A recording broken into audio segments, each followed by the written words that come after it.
সকাল আবার চলে এসেছি বাজার, কারণ বাজারে আপনাদের না দেখালে আমার একটু ভালো লাগে না। আজকে বাজার সেরকম কিছু করিনি, কেন আজকে রান্না সেরকম কিছু করবো না। এই একটুখানি কুমড়ো নিয়েছি, যা সবজির দাম, কুমড়ো নিয়েছি, একটুখানি টমেটো নিয়েছি, টমেটো 80 টাকা করে টমেটো। এই কুমড়ো নিয়েছি, এখানে একটুখানি টমেটো আর একটু শুক্তো বানাবো। এই কাঁচকলা নিয়েছি, অনেকদিন শুক্তো বানাই না, ওই শুক্তো বানাবো আজকে। এই কাঁচকলা আর একটুখানি একটা ছোটো পেঁপে, আর অনেকদিন পর বাজারে থানকুনি পাতা দেখতে পেলাম, তা খুব ভালো লাগে শুক্তোর মধ্যে দিলে।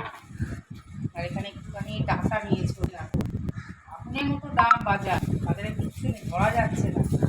আর এখানে মিষ্টি আলু বা রাঙা আলু দিয়ে যেটাই বলুন, এটা নিয়েছি। আর একটা বন্ধুরাজ লেবু, দারুণ বন্ধুরাজ লেবু নিয়েছি। আর এখানে কালকে সে লোটে মাছটা রয়েছে, এটা নামিয়ে রেখেছি। লোটে মাছের বেগুন দিয়ে করব। আর এখানে একটুখানি শুক্তোটা করবো, আর উচ্ছে আর কুমড়ো ভাজবো। ব্যাস, আজকে এই রান্না।